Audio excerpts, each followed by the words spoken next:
When I met Charlie, the only reason I sat down with him because I thought it was a consulting position for work. I did not date in Manhattan. Look, I have seen enough, ladies and gentlemen.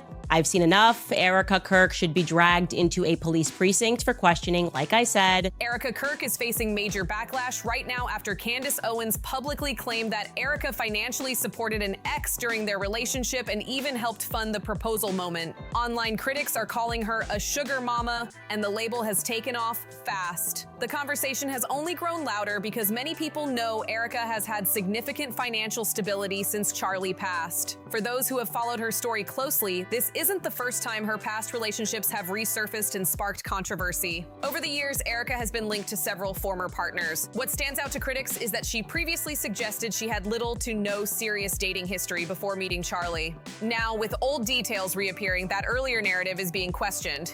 Candace is challenging the timeline and suggesting that key parts of Erika's relationship history were minimized or left out. That's where the tension really started to build. Things escalated even more after Candace previewed a trailer for an upcoming project centered on Erika's life. Viewers immediately began speculating that additional details could come to light. With the renewed attention on the alleged paid proposal situation, many are re-examining past interviews, statements, and social media posts. The resurfaced Amazing Race audition tape featuring Erika and her former partner JT Massey has only intensified the scrutiny. In the footage, there's a brief moment that some viewers believe adds new context to the entire discussion, and that moment is now being analyzed across multiple platforms. In that resurfaced audition tape, there's one moment people cannot stop replaying. Erika confidently says, "Sex sells," and she delivers it like someone who knows exactly how media works. Then, almost immediately, JT Massey shifts the tone and talks about waiting until marriage. The contrast felt sharp. It wasn't subtle.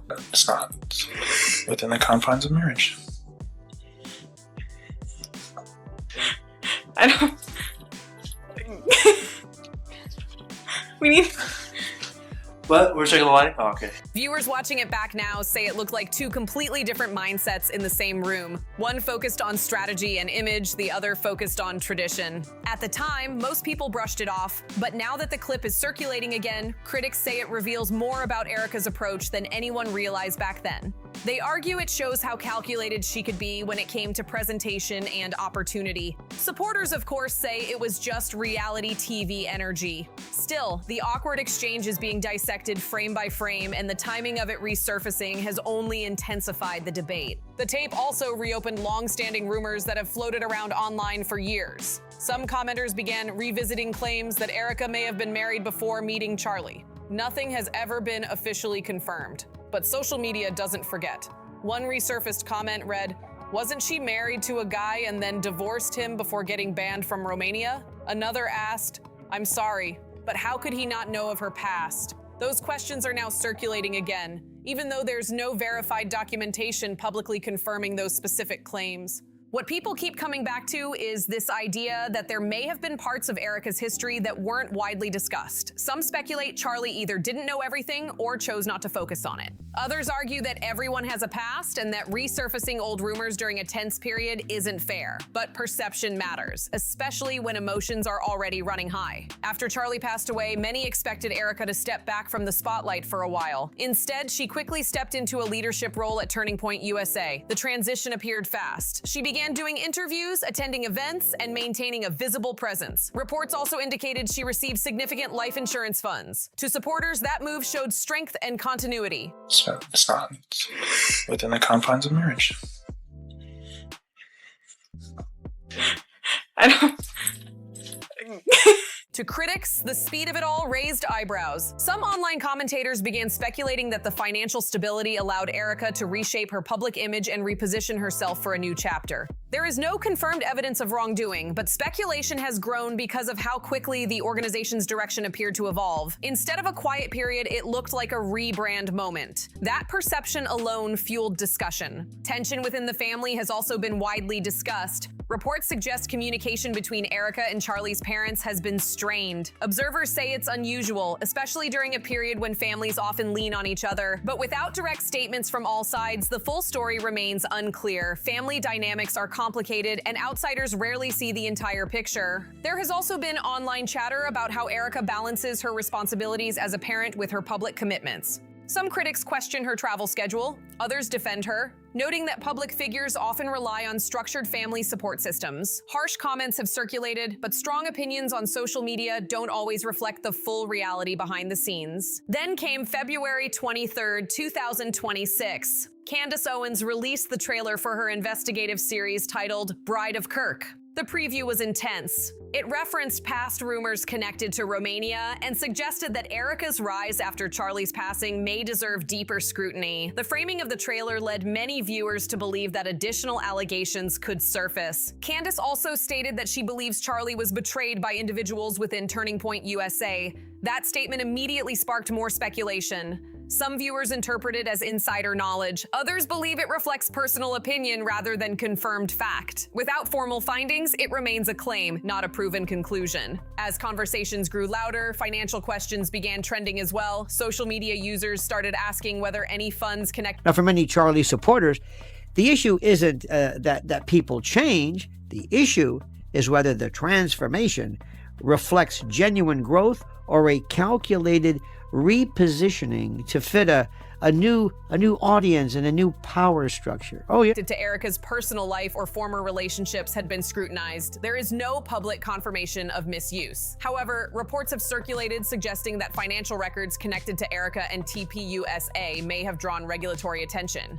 At this stage, there are no official announcements confirming any violations. Right now, the situation feels like a swirl of archived footage, revived rumors, and competing narratives. Supporters say Erika stepped up during a difficult time and is being unfairly targeted. Critics say there are too many unanswered questions to ignore. What is clear is that the resurfaced audition tape, the paid proposal allegation, and the new investigative series have reignited scrutiny in a major way. Online discussion intensified when claims began circulating that certain tax-exempt organizations connected to Erika were facing scrutiny. Nothing has been officially confirmed, but once talk of investigations started trending, the tone of the conversation shifted fast. What had been gossip suddenly felt more serious. Financial oversight is no small topic, especially when public donations and nonprofit status are involved. Adding to that tension is the resurfaced claim that before Charlie passed, he had reportedly wanted Turning Point USA to undergo a full financial audit. Not just a routine review, but a deeper, more comprehensive examination. Some supporters say that's simply responsible leadership. Others now look back and wonder if he sensed internal issues. There's no verified proof that anything improper occurred, but the timing has fueled speculation online. Another piece that continues to circulate is a leaked audio clip that surfaced shortly after Charlie's memorial service. In that recording, a voice alleged to be Erika's can be heard speaking about the memorial in what some listeners described as a surprisingly upbeat tone. Erika's infamous for quotes like the highest role of a woman is to be a wife and a mother, but these are not values that she herself lives by. At 18 years old, Erika Kirk started her own nonprofit. It's really strange that someone with 8 million followers that had his body transported on Air Force Two just doesn't have a family. At one point, she allegedly referred to it as the event of the century. The clip has not been formally authenticated, but it spread quickly. For many, that audio felt jarring. Critics argued the phrasing sounded more like commentary on a major public gathering than on a personal moment of loss. Supporters counter that tone can be misinterpreted, especially in short, out-of-context recordings. Without full context, it's difficult to draw firm conclusions. Still, perception matters, and that clip added emotional weight to an already heated situation. Around the same time, online speculation began swirling about a possible pregnancy. Rumors suggested Erika might be expecting another child, which caught many observers off guard given her previous public comments about wanting to expand her family after Charlie passed. None of these claims have been officially confirmed, but the timing added another layer to the conversation. As speculation intensified, some online users revisited a moment involving J.D. Vance, specifically a public hug captured on stage that had previously drawn attention. The clip had already been replayed countless times when it first surfaced. With new rumors circulating, people began analyzing that interaction again. However, there has been no verified evidence suggesting anything beyond a standard public greeting. Now, though, some commentators aren't focused on that moment anymore. Instead, they're looking back at Erika's past relationships and questioning whether any former connections remained active behind the scenes. These claims remain unverified and largely based on online theory rather than documented fact. There have also been rumors suggesting that near the end of his life, Charlie may have had concerns about people around him. Some online voices claim he adjusted estate plans or sought. My aunt used to tell me never do something that you don't want on the front page of a newspaper. These contain their annual financial statements. When you look at the forms, there are some very strange anomalies. Several of the 990 forms are missing. Private advice to better understand internal matters. There is no public documentation confirming those specific allegations, but the narrative continues to circulate in online forums. If any of that were ever proven true, it would significantly reshape how observers interpret the final chapter of their marriage. For now, though, those ideas remain speculative. Without official statements or verified legal records, they stay in the realm of online discussion. Then there's the Tyler Robinson situation. Many people remember how quickly Erika publicly expressed forgiveness in that case, and before legal proceedings had fully played out. Supporters described it as compassion and grace. Critics viewed it as unusually swift. That moment is now being re-examined alongside everything else, as people attempt to piece together a broader narrative. At this point, what stands out most is how multiple storylines, financial questions, resurfaced audio, relationship rumors, and leadership decisions have merged into one ongoing controversy. Some believe Erika has been unfairly targeted during a period of transition. Others argue there are too many unanswered questions to ignore. What's clear is that public perception has shifted. Whether these circulating claims lead to verified findings or fade over time will likely depend on official investigations, documented records, and direct responses from those involved. Until then, the conversation continues to unfold in real time. What makes this entire situation even more intense is how every new detail seems to connect back to something older that people had already questioned. It's not just one rumor. It's not just one resurfaced clip. It's layers stacking on top of each other, and the weight of it is starting to show. When Candace Owens previewed Bride of Kirk, she didn't just tease relationship drama. She hinted at financial patterns, leadership shifts, and internal tension inside Turning Point USA. Erika Kirk and TPUSA are using Charlie Kirk's death to make hundreds of thousands, millions at this point. And I was praying to God that I was pregnant when he got married. Oh, wow. I thought of that once. That's what really changed the tone. This stopped feeling like gossip about exes and started sounding like a deeper power struggle. And once people smell power dynamics, they pay attention fast. Supporters of Erika say she stepped into chaos and tried to stabilize an organization that had just lost its founder.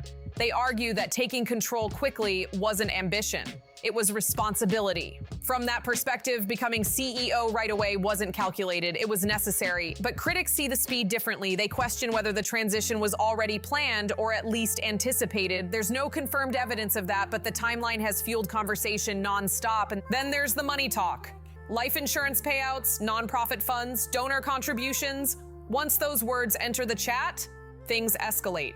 Online forums have been dissecting financial filings, trying to spot inconsistencies. So far, no official agency has announced wrongdoing. But when phrases like regulatory review or IRS attention start trending, even if unconfirmed, public perception shifts. People assume smoke means fire, even when there's no verified flame. No public unity. For a family that once. No public unity. For a family that once seemed aligned, that absence stands out. Of course, family grief is complex. Disagreements happen behind closed doors. But in high-profile situations, silence becomes part of the story. Every missing photo becomes a headline. And let's talk about image control. Critics argue that certain older speeches and clips of Charlie have quietly become harder to find. Some claim past messaging has been softened or reframed. There's no official confirmation that anything was intentionally removed for strategic reasons. Organizations update archives all the time. But when followers notice differences, they start connecting dots. The alleged leaked audio clip still lingers in the background too. No one will ever replace my husband. No. But I do see some similarities of my husband in JD. All that money sitting there just going straight to their kids. She can't touch a dime. She even tried to contest the will, saying that they're my kids. Even though its authenticity hasn't been formally confirmed, the way it spread shows how powerful perception can be.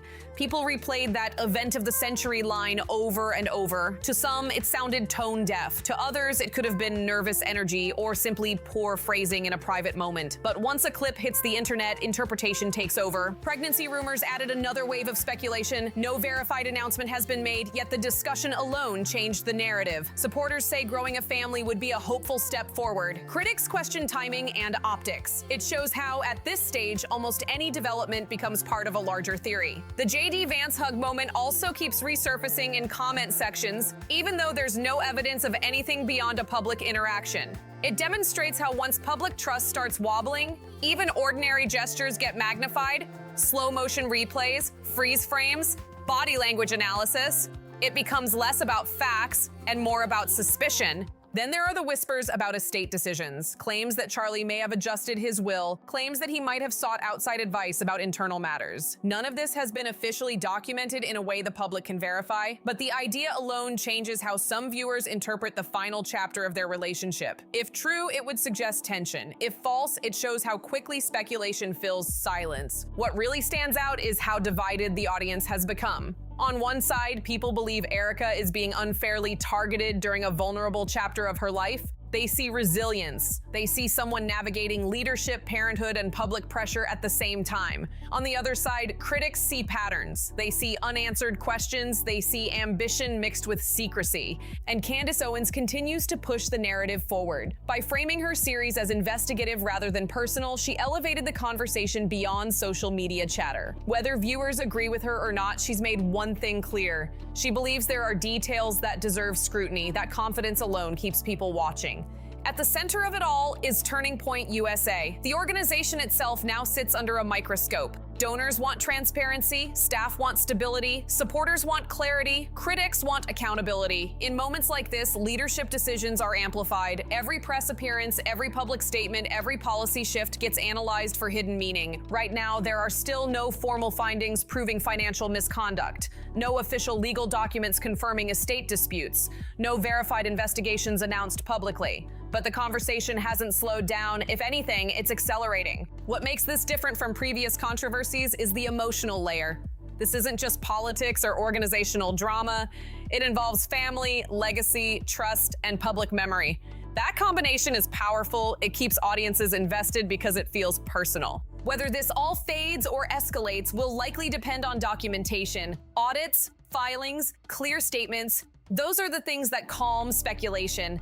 Until then, theories will continue circulating, clips will continue resurfacing, and every new detail will be added to an already complicated puzzle. For now, the situation remains unresolved. Supporters stand firm, critics keep digging, and the spotlight on Erika Kirk doesn't appear to be dimming anytime soon. She didn't hesitate. She went public with forgiveness while most people were still trying to process the situation. At that moment, it looked like grace under pressure. It looked steady. It looked calm. But now the energy feels different. Now she's reportedly pushing for a speedy trial, and that shift has people raising eyebrows. The timing feels sharp. It feels urgent. And when urgency appears out of nowhere, people start asking why. Back then, the forgiveness narrative painted her as composed and strong. She didn't wait. She didn't hide. She stepped forward. Some praised her maturity. Others quietly questioned whether it was too fast. Now that she's accelerating legal action, critics say it feels like a pivot. They're wondering what changed, what new pressure is forcing this move.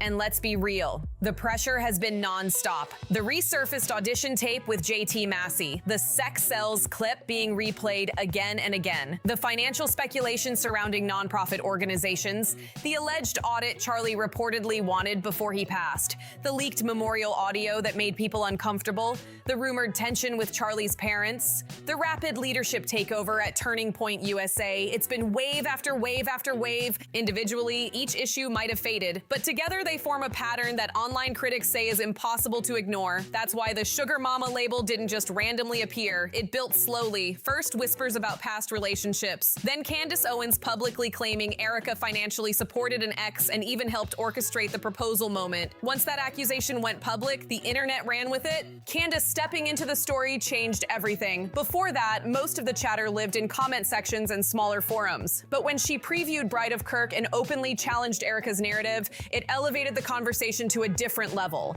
It wasn't subtle, it wasn't vague, it was direct. And that directness made people feel like what they had been quietly suspecting was finally being said out loud. Now, every move Erika makes is being examined under a microscope. When she appears at events, people analyze her tone. When she posts online, people analyze her wording. When she stays silent, people analyze that too. It's like there's no neutral ground anymore. Everything feels symbolic. Everything feels strategic. Supporters argue that pushing for a speedy trial is logical.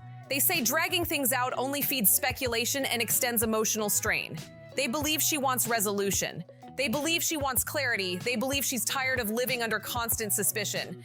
And from that perspective, speed equals strength. But critics don't see it that way. They think the acceleration feels reactive. They think it's an attempt to regain narrative control while public trust feels shaky. They question whether the mounting rumors about finances, relationships, estate decisions have created an environment where moving fast feels necessary. In their eyes, timing is never random. The financial questions still linger in the background too.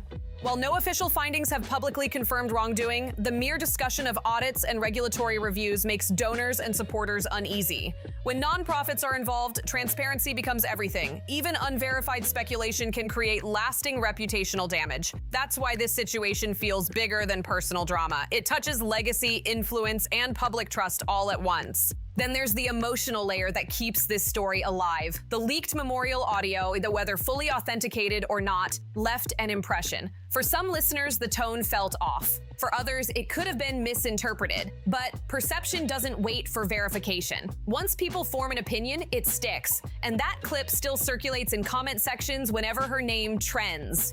Add in the rumored pregnancy speculation that briefly caught attention, and the conversation becomes even more layered. Even though nothing has been officially confirmed, the timing of those whispers fueled more theories. Online audiences connect dots quickly, even when the dots aren't verified. That's just the nature of digital culture. The J.D. Vance stage moment continues to resurface too, despite no evidence suggesting anything beyond a public interaction. It shows how once doubt enters the atmosphere, even ordinary gestures get magnified. Slow motion replays, body language breakdowns, freeze frame screenshots. It's not always about facts anymore, it's about suspicion. And hovering over all of it is the question of Charlie's reported intentions before he passed. The talk of a deeper audit, the whispers about possible estate adjustments, the rumors of private inquiries, none of these claims have been officially documented in a way the public can verify. But the narrative itself has momentum, and momentum keeps conversations alive. Right now, Erika stands at a crossroads. On one side, supporters see resilience. They see someone navigating leadership, motherhood, and relentless public scrutiny. They believe she stepped into responsibility during chaos and is being unfairly targeted. On the other side, critics see patterns they don't like. They see unanswered questions. They see ambition mixed with secrecy, and that divide is getting wider. What makes this chapter different is that it doesn't feel contained. It's not just about one allegation or one rumor, it's about trust.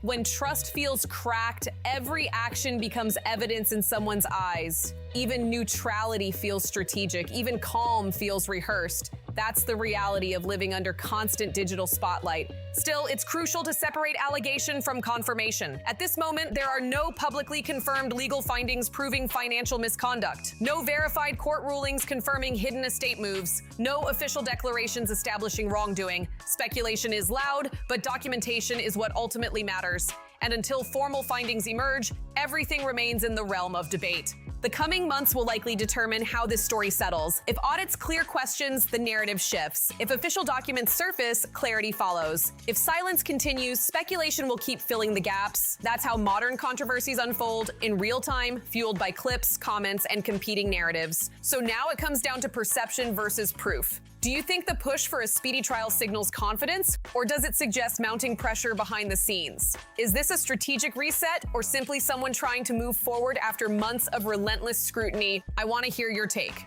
Drop your thoughts in the comments and let the discussion unfold. If you found this breakdown helpful, make sure to like the video so more people can see the full context. Share it with anyone following this situation closely.